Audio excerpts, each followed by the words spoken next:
बहुत समय पहले की बात है। आसाम के डुमडुमा गांव में होमिन नामक युवक रहता था। उसके पिता मर चुके थे। माँ ने ही उसे पाल पोस कर बड़ा किया था। होमिन के 4 चाचा थे। वे उससे बहुत जलते थे।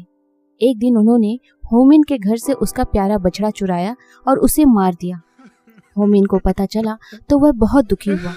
फिर न जाने उसे क्या सूझी, बछड़े का सिर काट कर शेष शरीर को दफना दिया। पास के गांव में एक ब्राह्मण रहता था। बछड़े का कटा सिर उसके आंगन में छिपाकर होमिन ने ब्राह्मण से कहा, आपके घर में तो गौमांस की बदबू आ रही है। ब्राह्मण गरज कर बोला, असंभव, यदि ऐसा है तो मुझे गाय का मांस ढूंढ कर दिखा। होमिन ने बछड़े का सिर उसके आगे ला रखा। ब्राह्मण के तो हाथों के तोते उड़ गए। उसने होमिन को बहुत सारा धन दिया ताकि वह गांव वालों को उस बात के बारे में न बताए। होमिन ने थैली भर धन लिया और अपने चाचाओं को दिखाकर बोला, पास के गांव वालों ने मुंह मांगे दामों पर गौमांस खरीद लिया। वे लोग तो और भी मांग रहे थे। मैंने कहा कल लाऊंगा। चाचा बहुत खुश हुए। उन सब ने भी अपनी अपनी गाय बछड़े मारे और उनका मांस पड़ोस वाले गांव में ले गए। बस गांव वालों ने उन्हें गाय का मांस लिए देखा तो जमकर पिटाई की। बौखलाए हुए चाचाओं ने होमिन की झोपड़ी में आग लगा दी।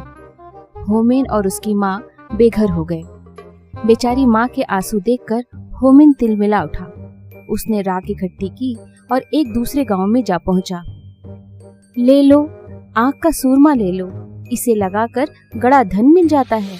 जिसका ब्याह न होता हो जल्दी ब्याह हो जाता है। हाथ की हाथ एक थैली सुरमा बिक गई। शेष राख होमिन ने छिपा दी। अपने चाचा के पास जाकर बोला, मेरी तो झोपड़ी की राख बिक गई। चाचा ने हैरानी से पूछा, राख बिक गई? हाँ, इसमें क्या शक है, कहकर उसने पैसे दिखाए। फिर होमिन ने उन्हें उकसाया कि वे भी अपनी झोपड़ियां जलाकर उस गांव में राख बेच आए। बड़ी झोपड़ी की तो राख भी ज्यादा होगी। उसके सारे चाचा बातों में आ गए। चारों ने अपने अपने घर फूंक दिए और राख ले जाने की तैयारी करने लगे। होमिन ने कहा, गांव वाले से कह देना कि हमें सूरमे वाले ने भेजा है। यूं ही चारों गांव में पहुंचे और सूरमे वाले का नाम लिया तो सारा गांव उनके पास पहुंच गया। देखते ही देखते बांस की लाठियां उन पर पड़ने लगी। बेचारे पिटते पिटाते घर लौटे। चारों ने गुस्से के मारे होमिन को मारने की योजना बना ली। उन्होंने होमिन को नदी किनारे रस्सी से बांधा और खुद भात खाने बैठ गए। उनके जाते ही वहां से एक सौदागर गुजरा। उसने होमिन से पूछा, क्यों भाई, तुम्हें यहाँ क्यों बांधा हुआ है?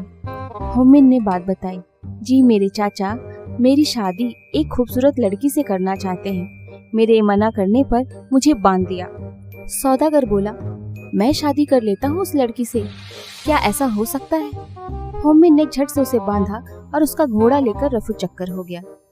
चारों चाचा खा पीकर लेट गए। आलस के मारे उठा न गया। पिटाई के कारण पोर पोर दुख रहा था। नौकर से बोले, जा तू होमिन को नदी में फेंका, हमसे तो उठा नहीं जाता। नौकर भी कम नहीं था। उसने अपने रिश्तेदारों को यह काम सौंप दिया। रिश्तेदार ने सौदागर को ही होमिन समझकर नदी में फेंक दिया। बेचारा सौदागर चिल्लाता ही रह गया। नौकर ने चाचा को सूचना दी, जी काम हो गया। चारों मिलकर होमिन की मौत की खुशी मनाने लगे। होमिन ने पेड़ से छिपकर सब देखा और घोड़ा लेकर चाचाओं के पास जा पहुंचा। सबको प्रणाम कर बोला, नौकर ने गहरा धक्का नहीं दिया, इसलिए केवल घोड़ा मिला। यदि गहरा डूबता तो शायद बैल, गाय व हाथी भी लाता। चारों चाचा फिर उसकी बातों में आ गए। होमिन को पुचकार कर पूछा, क्या सचमुच नदी में पशु मिल रहे हैं? हाँ हाँ, आप लोग भी ले आओ, होमिन ने कहा।